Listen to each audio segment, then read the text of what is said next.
아까웠다고 생각하는 시간들이 돌이켜보면 있을 거라고 생각됩니다.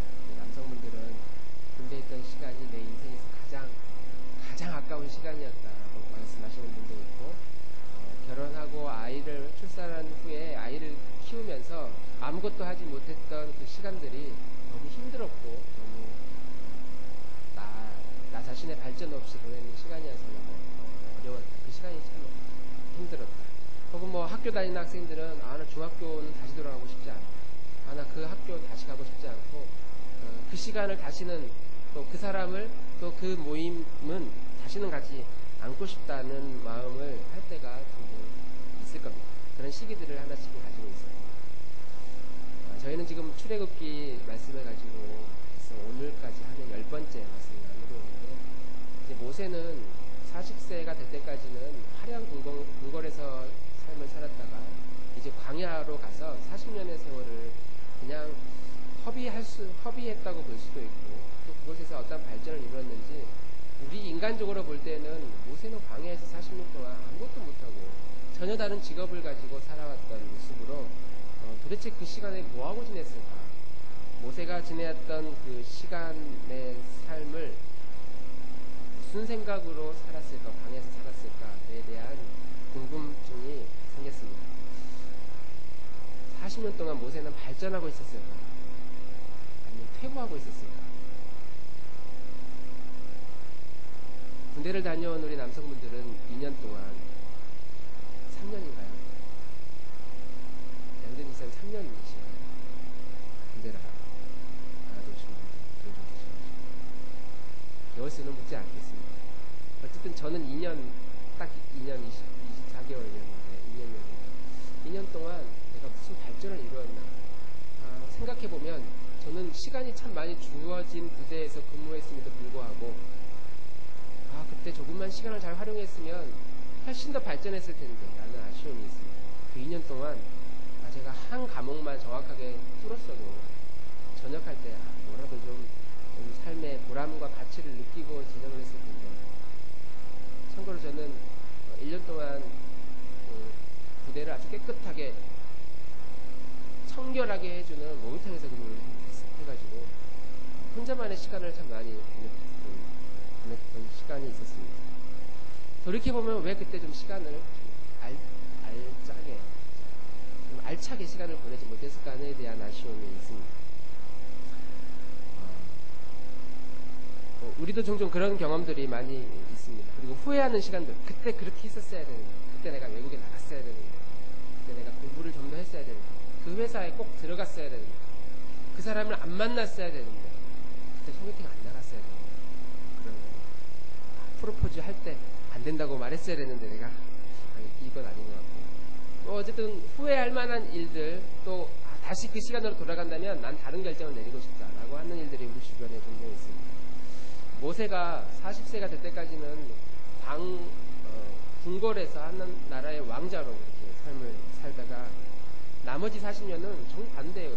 그 인생의 낙오자의 모습으로, 수배자 모습으로, 잡히면 끌려가 죽는 모습으로, 그리고 전혀 다른 직업에 깨끗하지 않은 그런 곳에서 무명의 삶을 산 사람입니다. 그래서 우리 인간적으로 볼 때는 궁궐에서 살 때는 모세는 굉장히 발전을 이루었고, 또 광야에서 살 때는 전혀 발전하지 않는, 시간을 허비하고 낭비한 그런 시간으로 볼 수 있지만, 우리 인간적인 관점으로 그렇게 모세의 시간을 해석하지만, 우리는 시간을 해석할 때 항상 두 가지의 관점으로 볼 수 있다는 거죠. 하나님이 바라보는 관점과 우리가 바라보는 관점. 하나님이 모세를 바라보았던 그 시간의 관점을 우리는 좀 더 어려운 영어로 의미 있는 시간이라고 하기도 하고, 이걸 뭐 카이로스라는 단어를 사용하기도 하고, 하나님이 함께 동행한, 우리가 느낄 수도 있고 혹은 느끼지 못할 수도 있는, 그렇지만 돌이켜보면 굉장히 의미가 있다고 느껴지는 그 시간들, 하나님이 함께하는 시간들, 그런 시간의 개념이 있고, 그냥 40년 봄, 여름, 가을, 겨울이 지나고 나이를 먹고 살이 찌고 인생의 경륜이라고 하는 것들이 점점 쌓여가면서 그 경륜에 의해서 삶을 그냥 막 사는 거죠. 그렇게 나이가 먹어가는 그런 시간들. 과연 모세는 그 광야에서 어떤 시간을 보냈을까?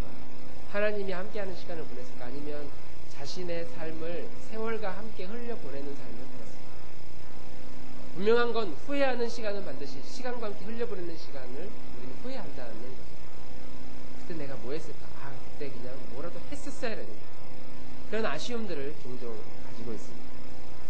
대학교 다닐 때 좀 더 집중했어야 되는데 대학생 할 때 한 아쉬움이 있고, 휴학하고 군대를 준비하고 있다면 그때 내가 뭐 아르바이트도 물론 중요하지만 좀 뭔가를 배울 걸. 예를 들면 기타를 배울 걸. 그러면 기타 군대에 가서 누구 기타 치는 사람이 있으면 나 손 들 수 있었을 텐데. 아니, 누구를 뭐 특정하는 건 아닙니다. 뭐 그런 거죠. 뭔가 의미 있는 시간을 보낼 수도 있지만 그냥 세월과 함께 우리의 삶을 흘려보낼 수도 있습니다. 모세는 어떤 시간을 보냈을까요? 40년의 광야 생활을 하면서 그는 전혀 다른 시간을 보냈습니다. 현실적으로 보면, 인간적으로 보면 좀 제법 운치 있는 삶이었어요. 물이 흐르고 계곡이 있고 내 아내가 있고 아이들이 뛰어놀고 양떼들을 치고 짐승 한 마리 잡아서 뭐 바베큐도 해 먹고, 그러다가 점점 아이도 자라고, 점점 나이가 인생의 경륜이 쌓여가는,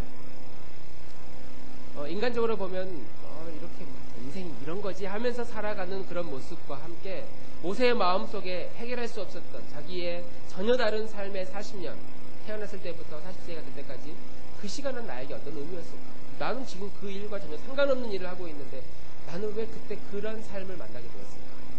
사람들이 자기의 이름을 부를 때마다 모세, 모세, 그럴 때마다 모세라는 이름이 가져다주는 그 의미가 항상 마음을 불편하게 했을 겁니다.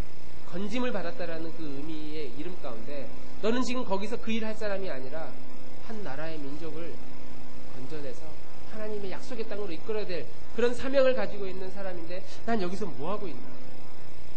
그냥 다 잊어버리고 그냥 이렇게 사는 거지 하면서 광야에서 양떼들이나 치면서 막 사는 그런 삶을 살면서도 마음 한편으로는 하나님이 주셨고 하나님이 부어주셨던 어릴 때 가지고 있었던 내가 이 민족을 위해 언젠가 뭔가 하게 될 것이야 라고 했던 그 비전들, 꿈 계속 괴롭혔을 겁니다. 모세는 잊어버리고 살지, 이제 여기가 새로운 내 삶이야 라고 하던 그런 시간 가운데서 과거와의 이 괴리를 어떻게 해결했을까?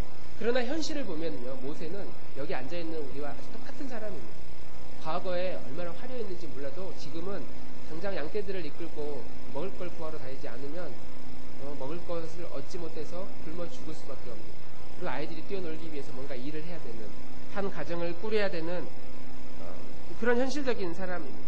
만약 우리 모세를 우리가 인간적인 관점으로 본다면 과거의 40년이 아주 후회스럽든지 아무 의미가 없는, 나에게 아무 별 도움이 안 되는 그런 시간이었든지, 지금 보내고 있는 내 40년의 이 광야 생활이 너무 힘들고 내가 왜 이런 삶을 살아야 되나 라고 하는 인간적으로는 좀 아깝다고 합니다. 내가 여기서 이렇게 썩을 인재가 아닌데 하면서 여러 가지 마음의 갈등들이 모세에게 있었을 것이다 생각이 듭니다.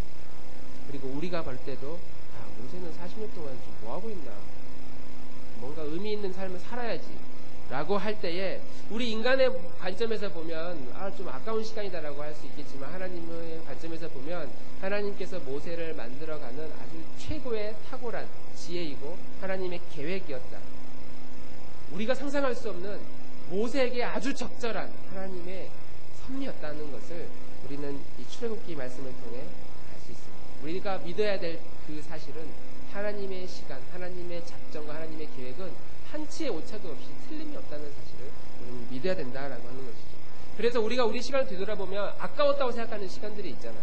내가 그때 그런 일을 안 했어야 되는데, 내가 왜 그때 그렇게 시간을 낭비했을까? 내가 생각해 볼 때 불필요한, 낭비했다고 생각하는 시간들, 좀 더 우유부단하지 않고 빨리 결심을 하고 결단을 내렸어야 했던 그런 일들, 그런 일들이 어떤 사람에게는 일주일, 이번 주 나 이번 주 너무 시간을 그냥 바꿔낸 것 같아, 일주일, 혹은 한 달, 혹은 누군가에게는 6개월, 누군가에게는 1년, 뭔가를 노력했는데 아무런 결실을 얻지 못했던 2년, 3년의 시간들이 아마 우리들에게도 있었을 겁니다. 그리고 지금도 그런 시간을 보낼 수도 있고 앞으로 그런 시간들이 다가올 수도 있습니다. 열심히 투자하고 노력했는데 아무런 성과 없이 시간만 보내고 이러다가 뭐 사업이, 혹은 나의 인간관계가, 혹은 나의 비전이 나의 꿈이 사라지는 건 아닌가. 그러나 우리의 시간이 1년이든 2년이든 모세의 40년이든 우리는 그 시간이 너무 아까운데, 왜냐하면 성경에서 하나님이 세월을 아끼라고 그랬으니까. 세월을 아끼라는 의미는 시간 아끼라는 의미하고는 좀 다른 의미인데, 우리는 내가 그래 뭔가 열심히 해야 돼, 이렇게 놀면 안 돼 라고 하는 이 흘러가는 그 시간에 그냥 흘려보내지 않으려고 애쓰는 모습들이 있다는 거죠. 그래서 시간 아깝게 여기고 소중히 여기고 시간을 막 잘 쓰려고. 그러나 그런 관점에서 본다면 모세의 40년은 얼마나 낭비되는 시간이에요. 우리 40년을 광야에서 아무것도 얻지 못한 채 살아갔다고 한다면 우리 인간의 관점에서 보면 의미 없다, 너무 아깝다라고 생각할지 모르겠지만, 하나님은 하루가 천년같이 여기시고 천년을 하루같이 여기시는 분이, 우리가 뭔가를 열심히 노력했지만 하나님과 아무 상관없이 했던 노력의 하루하고 40년의 광야 생활을 했던 모세의 40년과 하나님은 별 차이 없다고 생각한다는 것이죠. 야곱이 라반 삼촌 밑에서 무려 14년 동안 그 아내를 얻기 위해서 노력했거든요. 그리고 삼촌 밑에서 이제 나오기 위해서 아주 애를 썼는데, 결국 두 아내 얻고 재산 좀 얻고 자녀들을 얻기 위해서 14년 동안 자기의 세월을 과연 허비한 것일까? 세월을 그냥 낭비한 것일까? 요셉이 애굽으로 팔려가가지고 한 가정에 종으로 팔려갑니다. 노예가 됩니다.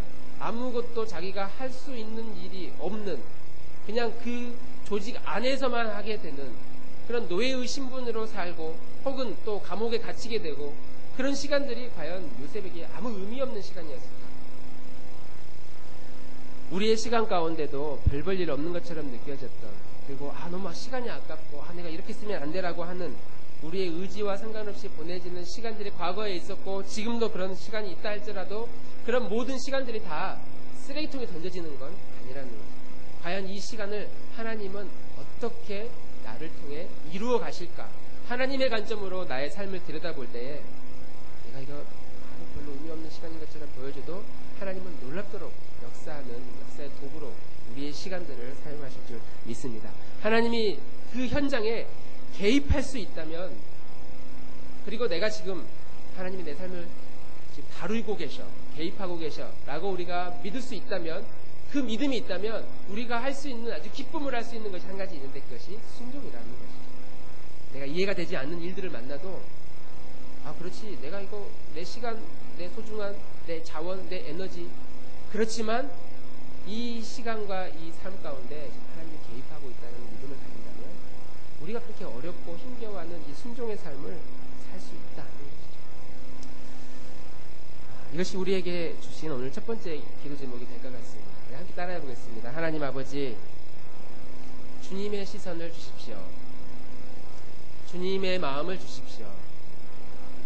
우리가 막 땀을 흘리고 열심히 일하는 것, 인간적으로 보면 내가 이렇게 육신을 위해서 뭔가를 해야 되나, 하나님의 영광을 위해서 뭔가를 해야 되지 라고 할 수 있지만, 하나님의 눈으로 내 삶을 들여다볼 때 내 삶의 터전들, 내 사업의 현장, 내가 일하는 일터, 공부하는 학업의 현장, 이것이 하나님이 지금 나에게 주신 것이구나 라는 믿음을 가지고 순종하는 마음으로 하기 싫은 공부 열심히 할 수 있고, 내가 투자하기 싫은 사람들 만날 때, 또 그런 여건들을 만날 때에도 하나님의 눈으로 그런 일들을 감당할 수 있다. 그래서 우리에게 필요한 것은 우리의 능력과 재능 주십시오라고 먼저 말하기 전에 내 모든 환경을 주님의 마음과 주님의 시선으로 볼 수 있는 그 시선을 저에게 주십시오. 주님의 마음을 저에게 주십시오. 그런 마음을 우리가 가질 때에 하나님께서 우리를 향한, 우리 공동체를 향한 놀라운 계획이 일어날 줄 믿습니다. 그런 관점으로 오늘 모세에게 일어나는 한 가지의 사건들을 함께 살펴보면 좋겠습니다. 이제 모세가 하나님의 명령을 몇 차례 거절하다가 도저히 안 되겠다 싶어서, 하나님, 그럼 제가 주님 말씀대로 그렇게 하겠습니다. 하나님이 몇 가지 기적도 보여주셨거든요. 그래서 그 기적 보니까 내가 내 힘으로 할 수 없는 일들 하나님이 하시는 걸 보고 저 정도면 한번 해보겠다 하는 마음으로 이제 주님의 말씀에 따라갑니다. 그리고 모세의 형 아론이 있는데, 아론은 말을 참 잘하는 사람이었던 것 같아요. 상대적으로 모세는 말을 잘 못했던 사람인 것 같고, 그래서 너희 형 아론이 말을 잘하니까 너의 대언자가 될 것이다. 너가 할 말을 대신해 줄 것이다. 그러니까 나름 또 용기가 또 생기게 됩니다. 모세의 손에 쥐어져 있었던 지팡이를 하나님이 다시 이건 나의 지팡이인데 내가 너에게 주마. 그래서 하나님의 지팡이를 손에 잡고 나아가게 됩니다. 이 지팡이 가지고 이제 뭐 기적도 행할 수 있고 이적도 행할 수 있고 실제로 모세는 그 지팡이 가지고 하나님이 주신 지팡이를 가지고 놀라운 일들을 행하셨습니다. 그리고 이제 길을 가다가 하나님이 막 잡아 죽이려고 하는 갑작스러운 일을 만날 때 자기의 아들을 할례를 행함으로써 이스라엘 민족이 기본적으로 해야 될 모든 조건들을 이제 다 충족시키게 되었습니다. 이 정도면 명분도 서요. 내가 이스라엘의 혈통을 가진 할례를 행한 그런 민족이다. 명분도 다 서게 됩니다. 그리고 이제 길을 가다가 이제 아론 형을 만납니다. 그 형에게 이런 상황들을 다 만나니까 아론도 하나님이 계시를 해주셨는지는 알 수 없지만 그런 상황들을 이미 알고 있었던 것 같아요. 모세와 함께 서로 손을 잡고 우리가 함께 민족의 역사를 이뤄가보자. 그런 마음으로 내려가서 이스라엘의 대표급 되는 장로, 어른들을 다 불러 모아요. 그리고 내가 광야에서 있었던 시간들 40년 동안 여러분들 떠나 있었던 것처럼 느껴졌지만 하나님 다 기억하고 있었던 것 같다. 그러면서 호렙산에서 만났던 이야기들, 내가 하나님이 행하셨던 기적의 이야기들을 앞으로 어떤 일들을 행하실 것인지에 대해서 다 장로들에게 이야기를 하고 실제로 지팡이를 들고 막 기적을 보여주니까 막 장로님들이 막 흥분하고 가슴이 뛰기 시작하고 너무너무 좋아하는 겁니다. 박수를 치면서 모든 백성들이 그 이야기를 다 듣게 되었어요. 뭐 어떻게 듣게 되었는지 다 모였는지 장로들이 대표로 가서 이야기했는지는 알 수 없지만 백성들이 그 이야기를 듣고 나니까 막 박수를 치면서 눈물을 흘리면서 드디어 우리가 이런 고난에서 벗어나게 됐고 우리가 얼마나 하나님께 부르짖었는지 아이고 이제 드디어 우리의 소원은 통일 끝났다 하면서 다들 기뻐했습니다. 그리고 나서 31절에 이렇게 말씀을 하고 있습니다. 출애굽기 4장 31절 함께 읽겠습니다. 시작. 백성이 믿으며 여호와께서 이스라엘 자손을 찾으시고 그들의 고난을 살피셨다 함을 듣고 머리 숙여 경배하였더라. 백성들이 다 믿었다고 성경은 이야기하고 있어요. 다 믿었답니다. 모세가 하는 말을 그냥 믿을게 그랬겠어요. 얼마나 좋아했겠어요. 뭐 할 수 있으면 막 감사헌금도 드리고 모세에게 이거 필요하실 때 쓰시라고 하면서 뭐 먹을 것도 보내드리고 물질도 보내드리고 뭐 필요한 것들도 뭐 다 보내드리고 하면서 믿음의 여러 가지 감사의 표현들을 모세에게 할 수도 있었을 것이고 그리고 그들이 무엇보다도 머리 숙여 여호와 하나님께 경배했다고 성경이 기록합니다. 실제로 믿은 거예요. 이 백성들은.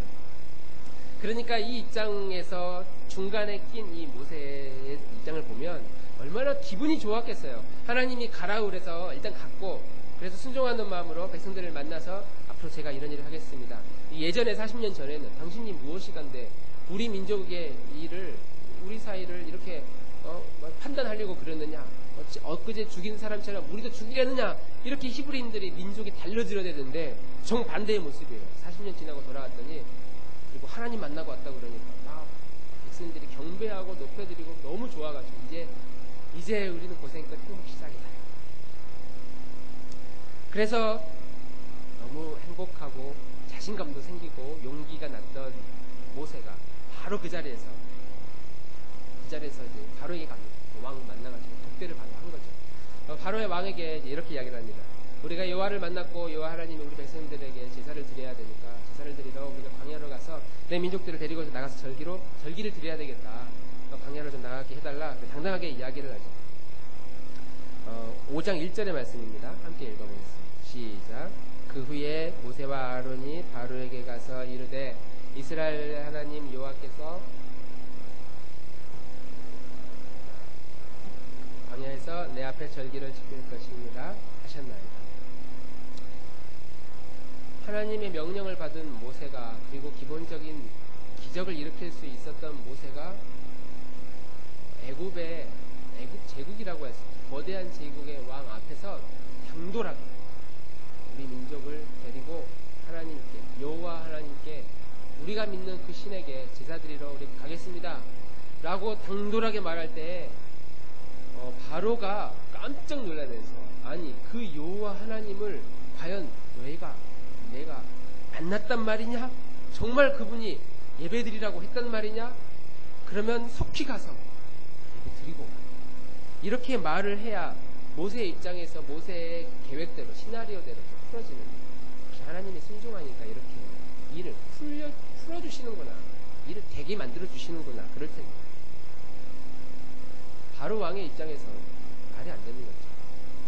씨알도 안 먹히는 거예요. 그 모세가 와가지고 자기 백성들 인구만 거의 200만 가까이 된다고 하는 그 인구들을 데리고 어딘가 가겠다고 그러니까 말이 되겠습니까? 그 말은 내 노동력, 노예들을 싹 빼가겠다는 거고, 그 말은 그동안에 이집트 피라미드 그 건축물을 짓기 위해서 수고했던 모든 노동력을 이제는 우리 애굽인들이 다 해야 된다는 거고, 그럼 백성들이 반란을 일으키고 뭐 이런 정치적인 고민을 하기도 전에 얼마나 가소로웠겠어요.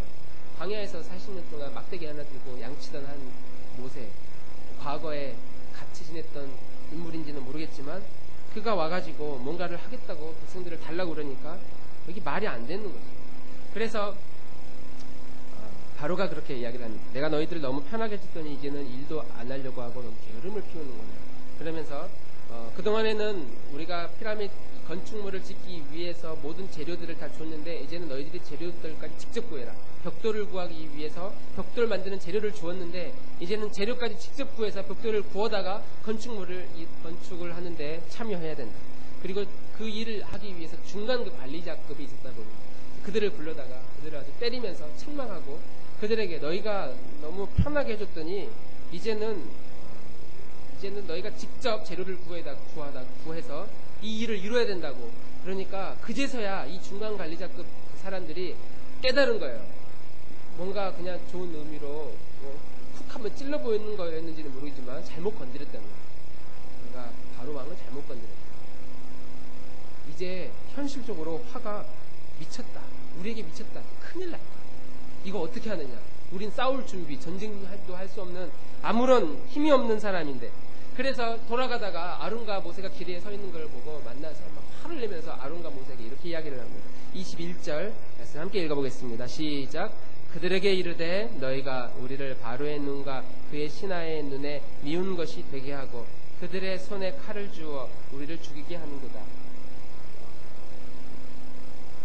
이를 원한다. 야, 당신들 때문에 우리가 죽게 생겼다고. 그러면서 당신이 뭔데 우리에게 와서 이래라 저래라 하냐. 그냥 가만히 내버려뒀으면 그냥 이렇게 살다가 그냥 지금 내가 괜찮았는데 뭐 큰 문제도 없었고 뭐 이렇게 살다가 그냥 죽으면 됐는데 왜 우리를 이끌어서 새로운 나라, 새로운 땅을 주겠다고, 여호와 하나님을 만났다고 그런 이야기를 왜 해서 우리를 왜 자극을 시켜가지고 그러다 보니까 더 큰 고난이 우리에게 찾아왔다고.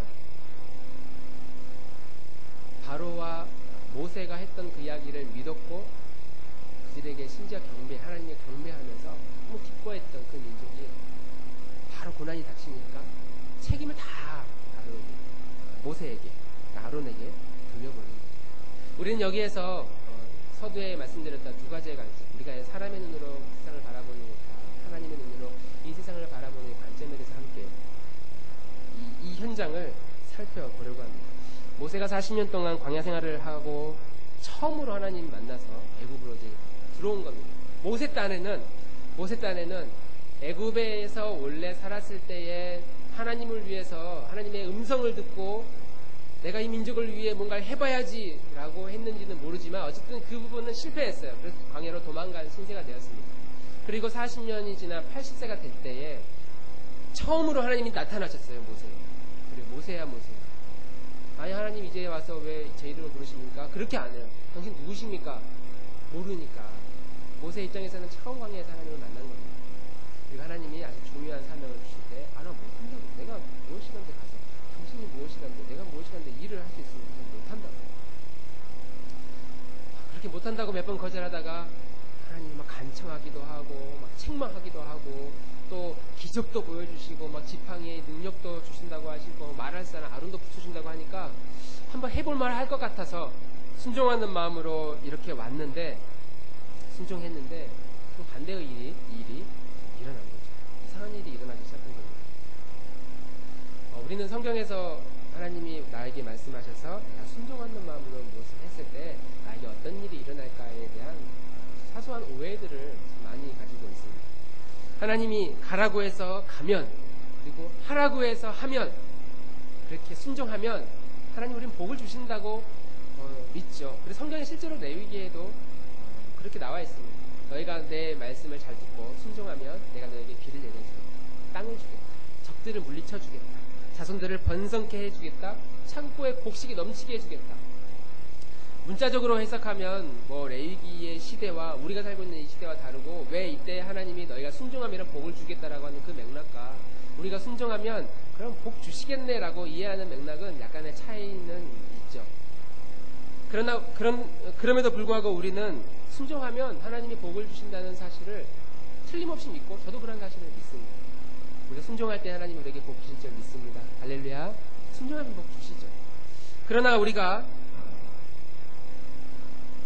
이렇게 생각하는 건 옳지 않다는 거죠. 순종하면 이런 복을 주시는 분이야 라고 믿는 것과 내가 이런 복을 얻기 위해서 순종하는 것은 전혀 별개의 문제라는 거죠. 순종하면 복을 주시지만 내가 복을 받아야 되겠는데 잘 돼야 되겠는데 그래서 뭘 할 수 있을까? 내가 순종하는 마음으로 헌신하고 시간을 드리고 대표적인 게 우리나라 11조를 막 드리면 하나님이 반드시 책임져 주신다고 하늘에 창고를 열어가지고 부어주신다고 시험해보라고 그런 말씀으로 우리에게 합니다. 그래서 우리가 그런 말씀을 들을 때마다 순종하면 복을 주시는 하나님과 복을 얻기 위해서 내가 순종하는 것은 전혀 다른 문제인데 문제는 우리가 내가 내 순종의 동기가 무엇인지 나도 정확하게 모를 때가 많이 있다는 거예요.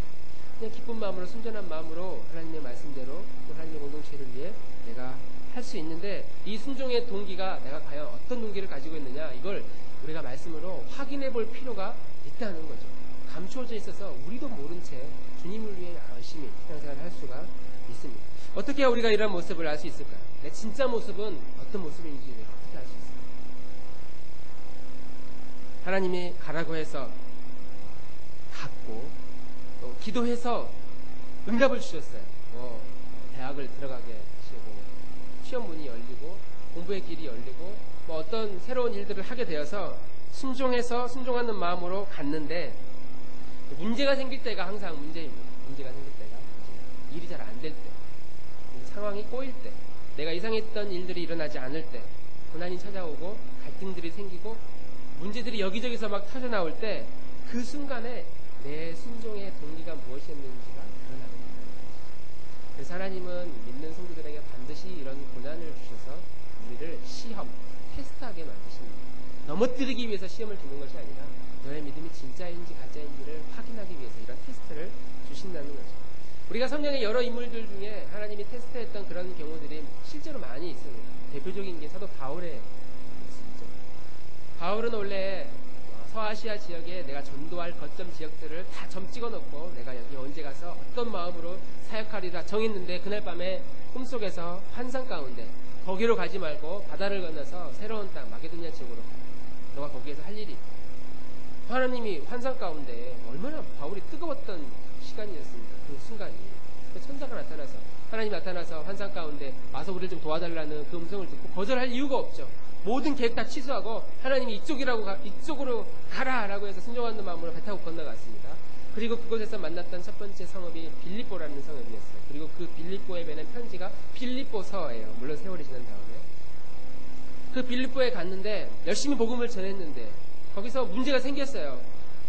내가 좋은 일을 한다고 어떤 아픈 사람, 귀신 들린 사람을 고쳐줬는데 그 사람 가지고 돈벌이 했던 사람들한테 잘못 이게 걸려가지고 모함을 당했는지 잡혀서 매를 맞고 캄캄한 감옥에 갇히게 되었습니다. 우리가 매를 맞았지 고상하게 때렸겠습니까? 개 패듯이 짐승 패듯이 아마 온몸이 만신창이가 되었을 겁니다. 하나님이 가라고 해서 간 그 성읍에서 복음을 전해서 열매가 맺혀지기는커녕 그곳에서 오히려 매를 맞고 감옥에 갇히게 된 그 바울의 신세를 보면 인간적으로 보면은 얼마나 억울해요. 하나님이 가라고 했으면 최소한 서너 몇 명이라도 복음을 전하고 회심의 사건도 일어나고 아니면 어떤 전도자를 만나가지고 동역자를 만나가지고 야 이래서 하나님이 나를 여기로 보내셨구나 그런 마음으로 아주 기쁨으로 가야 되는데 빌립보에서 사역을 해야 되는데 가서 열매를 맺기도 전에 온몸이 만신창이가 돼서 감옥에 갇히는 겁니다. 사실 이러면 안 되는 거거든요. 바울의 입장에서 하나님의 말씀에 순종해서 왔는데 지금 이 상황에 처해 있는 이 상황을 보면 너무 억울한 상황이거든요. 그런데 정말 황당한 일은 그렇게 감옥에 갇힌 바울이 또 함께 갔던 신라가 그 감옥에서 캄캄한 밤에 하나님을 찬양합니다. 제가 무슨 찬양을 불렀을까? 제가 이 입장에서 들어가서 막 생각해보니까 나의 등 뒤에서 그 찬양 막 생각나요. 나의 등 뒤에서 나를 도시는 분, 때때 나의 인생 길에서 지치고 고나여 매일처럼 주저앉고 싶을 때 나를 밀어주시네. 내가 갈 수 없는 상황인데 하나님이 가라고 해서 갔는데 여전히 하나님은 내 뒤에서 나를 밀어주시는 분이야. 말이 안 되는 고백이거든요. 이쯤 되면 하나님을 원망하고 주여 나를 살려주십시오, 나를 도와주십시오, 이래야 정상인데 어떻게 해야 하나님을 노래할 수 있었을까요? 하나님을 찬양할 수 있었을까요? 순종해서 왔으면 뭔가 길을 열어주셔야 되는데 그런 길이 전혀 열리지 않을 때, 그때 우리의 진짜 모습이 드러나는 거예요. 바울은 순종한 거예요. 그냥 가라고 한 거니까 간 겁니다. 가서 내가 가면 무슨 어마어마한 일을 만들어줄게, 대단한 일을, 복을 내가 부어줄게, 그런 약속 안 하셨어요. 바울은 그걸 기대하는 것이 아니라 가라고 하니까 그냥 간 겁니다. 순종하라고 하니까 그냥 가서 복음을 전한 거예요. 거기서 어려움을 만나고 고난을 만나고, 이건 별다른 이야기예요. 이건 다른 이야기입니다. 그냥 순종해서 갔더니 고난이 찾아왔네. 그러나 나는 내가 순종했어. 왜냐하면 내가 순종했을 때 우리 하나님은 기뻐하셨거든요. 주님은 그걸 원하셨거든요. 주님이 원하는 건 우리가 순종할 때에 내 옆에서 어떤 마음을 가지실까요? 아무도 하지 않는 일을 내가 뭔가를 막 하려고 할 때에, 내가 큰 교회 가지 않고 이렇게 조그마한 교회를 섬길 때에, 아니면 아무도 알아주지 않는 우리 집안 이렇게 청소해봐야 티도 안 나는, 내가 직장 생활하면서 회사 생활하면서 남들 다 하기 싫어하는 일, 내가 굳이 이거 해야 돼? 솔선수범 해야 돼? 그렇게 하지 않을 때도 마음 가운데 그래도 너가 믿으니까 좀 기다리자, 숨겨봐라, 그런 마음으로 숨겼는데 오히려 그것 때문에 사람들이 시기하고 질투하고 그런 일을 많이 만날 수 있지 않겠습니까?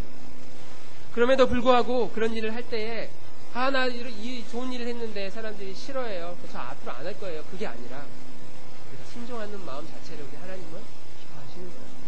그런 모습으로 내 주님이 옆에서 좋아하는 거예요. 그리고 좋아하는 그 주님 때문에 우리도 함께 즐거워하는 겁니다. 우리의 믿음의 순종의 모습이 이런 모습이어야 된다고 하는 것이죠.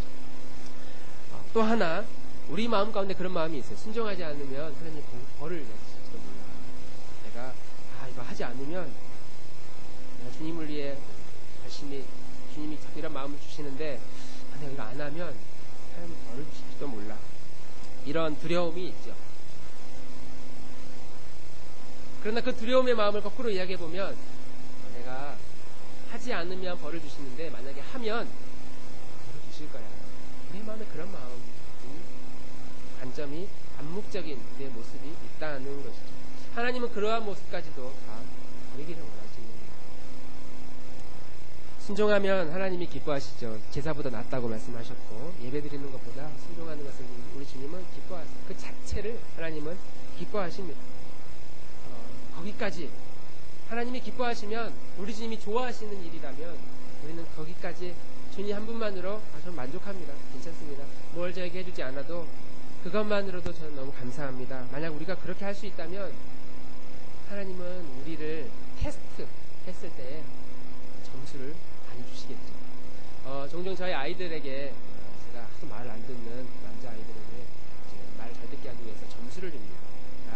청소 이거 치우면 3점 줄게, 5점 줄게, 그리고 30점 되면 너희들 하고 싶은 거 아빠가 해줄게. 그러면 30점을 목표로, 대신에 하루가 지나면 그 30점 없어진다. 그러면 이제 그날 30점 따야 되니까 뭐 어떻게든 합니다. 세수하면은 먼저 하면은 5점 줄게. 그러면 100m 달리기 전력 질주해서 뛰어와요. 자기가 먼저 하겠다고. 그 하루면 없어지는 3.5점 지금까지 하도 많이 써먹어서 요즘은 약발을 좀 안 들어요. 이게 저렇게 해봐야 하루에 30점 안 준다는 걸 아니까 그러는지 몰라요. 그런데 어느 날 이렇게 하는 거예요. 세수하지 않으라 왔는데 몇 점 줄 거예요?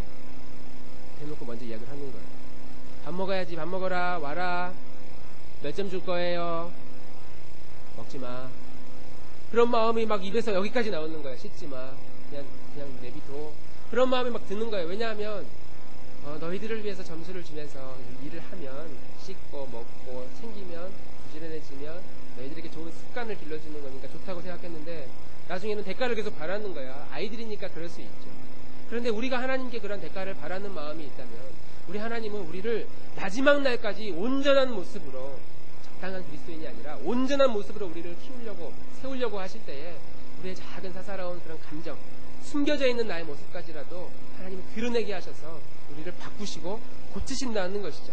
순종은 하나님을 기쁘게 하는 일이지, 우리가 어떤 내 삶의 어떤 목표와 비전을 이뤄내는 일이 아닙니다. 내가 어떤 꿈을 가지고 있는데 그 꿈을 위하여서 내가 주님을 위해 무엇인가를 한다?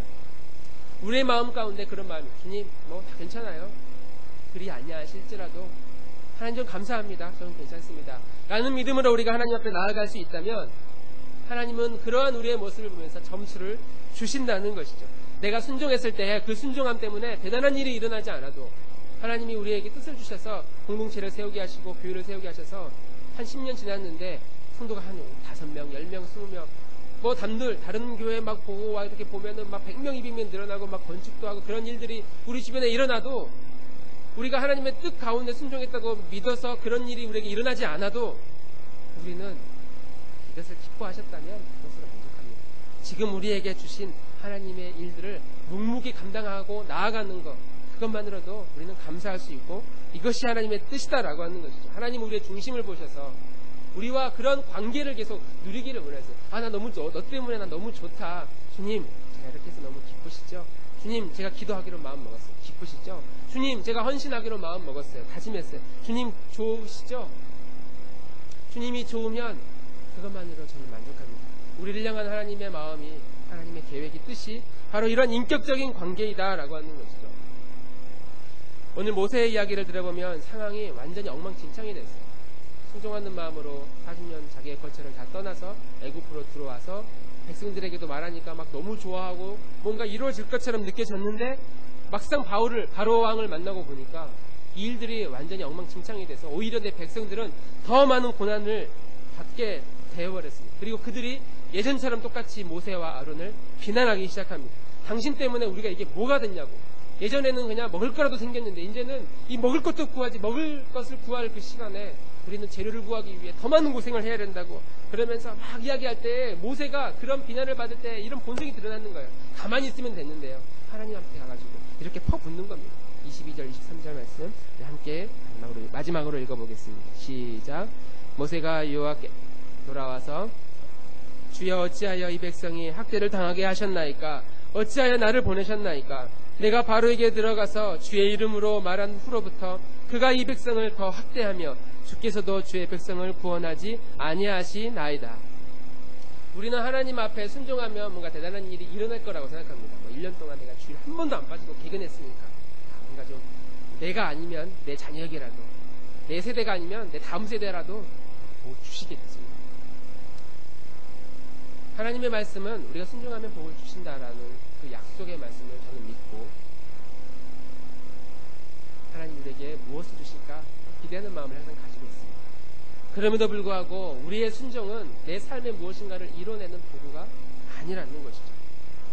순종은 하나님을 기쁘게 하는 것입니다. 주님을 그냥 기쁘게 하고 주님 좋으시죠? 주님 좋으시면 됐어요. 우리는 그것만으로도 충분합니다라는 이런 믿음의 고백을 가지고 있어야 된다는 것이죠. 하나님 제가 성역 공부합니다. 뭐 주실래요? 하나님 제가 기도하려고 그러는데 뭐 주실래요? 이렇게 말하는 것이 아니라 하나님 기쁘죠? 주님 제가 주님을 더 많이 알고 싶습니다. 주님 더 많이 배우고 싶습니다. 주님을 더 많이 닮아가고 싶습니다. 라는 이런 믿음의 고백을 할 때 오늘 바울이 캄캄한 감옥에서 내가 순종했는데 이게 뭐야? 그게 아니라 내가 이 감옥에서도 순종해서 왔는데 고난을 당하게 되었어요. 주님 그래도 내가 순종했으니까 주님은 일단 기쁘셨죠? 나머지는 하나님이 알아서 해주세요. 저는 몰라요. 하나님이 역사해 주실 줄 믿습니다. 우리가 순종하는 모든 동기가 순종했을 때 많은 복을 주시지 않아도 순종하는 것으로 주님을 기쁘게 하고 나머지는 하나님이 알아서 하실 것이라는, 하나님이 우리 가정을 이끌어 가실 것이라는, 하나님이 우리 공동체를 이끌어 가실 것이라고 하는, 하나님이 내 인생을 책임져 주실 것이라는 그런 믿음으로 우리는 그냥 주님이 원하시는 삶을 그때그때 내가 이렇게 하면 주님 좋아하시지, 이렇게 하면 주님 기뻐하시지, 내가 매를 맞아도 왜 매를 맞는지도 몰라요. 내가 고문을 당하고 내가 고난을 당해도 내가 왜 이런 일이 나에게 일어나는지, 내가 왜 이런 고생을 하는지 몰라요. 몰라도 하나님께 따지지 않고 순종하는 마음으로 나아갈 때 하나님은 우리의 모든 삶을 통해서 빌립보의 교회를 세우고 그 공동체 가운데 놀라운 구원받는 역사들이 일어나게 하신 것처럼 이 지역사회와 이 땅 가운데 여전히 복음을 필요로 하는 사람들에게 우리의 작은 순종 하나를 사용하셔서 많은 사람들에게 이 복음이 끝까지 전수되어지고 알려지고 하나님의 교회가 세워지는 도구로 우리의 순종을 사용하실 줄 믿습니다. 우리가 이렇게 순종할 때에 A+, B+ 하나님이 점수 주시겠지 그런 모든 기대감을 내려놓고 하나님 내 인생의 주인공이 내가 되지 않고 주님이 내 인생의 주인 되어지기를 원합니다. 그런 관점으로 내 삶을 들여다보고 내 주변에서 일어나는 일들을 바라보고 하나님의 역사를 기대할 때에 여기 계신 우리 한 사람 한 사람이 비록 지금의 허물과 약함과 부족함들이 있다 할지라도 미래에 어떻게 우리를 바꾸어 가시고 새롭게 하실지에 대한 기대하는 마음, 그 소망의 마음을 가지고 주 앞에 더욱더 나아가는 우리 믿음의 교우들이 되기를 주님의 이름으로 축원합니다. 우리 찬양한 곡 하고요. 함께 기도하면 좋겠습니다.